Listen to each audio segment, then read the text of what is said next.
first. Got to get the granddaddy first. There she is. Amplitube 2. Who has Amplitube at home? Anybody? Okay. My boy in the red shirt. How's Amplitube work for you? I really like it. I like that I'm doing CD now. I think all of the electrics are going to be through Amplitube. Awesome. What about you? Well, every recording that I've done so far since I've had Amplitube 2, I don't even mic my Marshall anymore. I go straight through that. Yeah, it's that kind of program. And what they're explaining is that what IK has done is taking all the work out of miking your amps and figuring out how to, when you think of an original studio set, you had to come in and you had to mic the cabinet, you had to mic the amp, you had to set up the amp, you had to set all this work, and you got one tone. Then you had to do it again for another tone, and again for another tone. IK said, we'll do all that work for you. We'll build it in software. Amplitube 2 is a major achievement. And we start off with a technology called DSM. We'll get to that in a second. But the ease of use of this thing is major. Take a look. Looks like you're at your actual amp, which is another thing we want to talk about. We try to make it just like you're at home. You're not trying to figure out a switch. The knob is right there. The switch is right there. All of it's right there. And when you look at the little back area here, click the switch, your tube's back there too. We didn't get your tubes back there. Of course we did. Here's a little side note for all you old amplitude or you old amp users with tubes that light up. Remember when you need to turn up your amp, the tubes would get hot. They would warm up. They would light, right? Well, if you turn your thing up to 10 on this one, the tubes light too. A little bit of love from IK there for you. So let's go back. Let's take a look at the whole thing. It's built into 5 pieces, so it's basically 5 plugins in one. The first button is your tuner. And you can plug in your audio or your interface, and we're going to talk about something called a stealth plug, which up there, you plug your stealth in, you turn it on, and up pops your screen, and you can judge and tune your guitar right there on the spot. So just saving you the time of having your little, remember the little Korg tuner that everybody goes dead on? That thing is always dead when you get to the show. You can put the batteries in before you leave. You get to the show, that thing's dead, right? Now you just plug it to your software, boom, ready to rock and roll. But then you get done, you say, well, I'm going to go from my tuner into like a floorboard where I can get all my stomps at, right? There's the stomp floorboard, your good old wood grain like at home, you get your little floorboard. But you have 2 floorboards, floor A and floor B, and on each floorboard you got room for 6 pedals.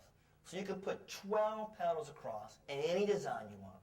And there's over 20 pedals inside Amplitube 2. Let's take a look at a few, just as an example. Let's say you want to be like Jimi Hendrix, you can go for the fuzz face. Or you want to be like kind of Stevie Ray Vaughan, go for the tube screamer maybe.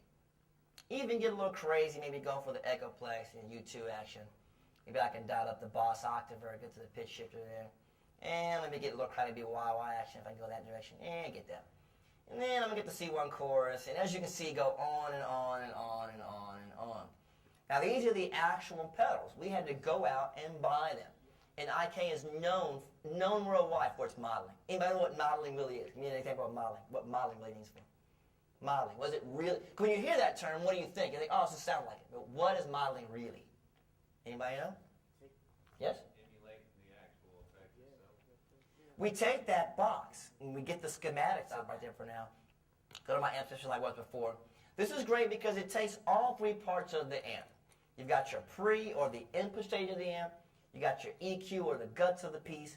And then you've got your tube or the watts or the output of the amp. So I can mix and match all those things in there. If I pop open, I can go and get the Marshall, and then I can mix it up with the EQ from the Vox, and then I can change the tube and put a 100-watt tube on it. I can mix and match and Frankenstein my entire amp. How many people have ever wanted to just take apart their amp and rebuild it? Now you can. In a few clicks, you can rebuild your entire amp however you want it. And then save it and use it forever. It'll be your tone. What makes Amplitube so unique is that guitar players out there, yes. Correct me if I'm wrong, but it's all about the tone. Yes? Yeah. My full cones back there, the little eye candy there for you, the cabs are there.